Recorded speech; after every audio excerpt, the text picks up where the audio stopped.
Hi guys, I hope you're all well. I wanted to talk to you today about Parallax websites. Now, what Parallax is, it's basically when you have objects in a different line of sight and now how they appear to look different from a different angle, from a different perspective. So to give you a classic example, if you are moving along in a train, for example, and you look down at the very side of the track, that's moving very, very quickly at the speed of the train. But if you look out the window to the scenery in the background, that looks a lot slower. It seems to move a lot slower. A bit like when you look at an aeroplane up in the sky. That looks like it's not actually moving very fast because it's so far away, and it's all to do with the width of the perspective. Well, originally Parallax, in terms of a digital sense, started out in the computer games, and the guys basically worked out that if they moved the foreground images at a faster rate than they moved the background, then obviously it give it a little bit more of a 3D effect, a little bit more realistic, and you've no doubt seen that in all the computer games you use. When it came across the websites, it kind of worked in a different way. That was the essence of it. But people then started to mess around with different things and different techniques to try and just kind of labelled everything Parallax. And effectively, not all of it is a Parallax. But I'll give you an example of kind of how you can use it on a website, how you can have a bit of fun with it. So this page I've got up in front of me.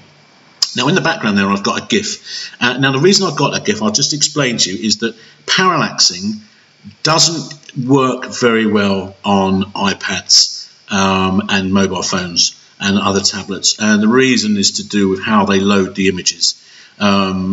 Apple particularly like to make sure that they load a snapshot of the image, and so parallaxing doesn't work very much. You can do some parallaxing techniques, some very basic ones, where you just have a one background and things move over the top of that, but that background is rigid. It doesn't move at all. It doesn't go up, doesn't go down, so it's not true parallax. There are people that have done parallax stuff using code. I'll be honest with you, I've been on a lot of those websites on my iPad, and they do crash. And they do have a lot of problems, so just be careful when you're messing about. So for this reason, on this particular page, I put the GIF in the background so there was some movement for tablet users and phone users. Okay, so with this page, if I scroll down, what you'll notice is the words at the front and the images move up quite quickly, like that, and the camera in the background actually seems to move in the opposite direction. Now that is because the speed that I've set the words at is a lot faster than the speed that I've set the camera at. And because there's a new image coming in underneath, they're kind of meeting each other, which gives that nice downward effect.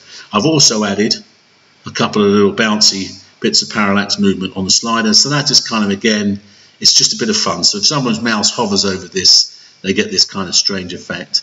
As I go down the page, you'll see as well that what happens with this page is exactly the same thing.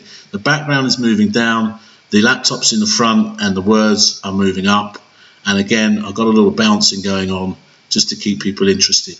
We move further down the page. This time, this guy's not set as slow, so he does actually move up and down with the words. But again, the words are moving faster, and we've got this little guy moving around here. It's all really just to give something visual.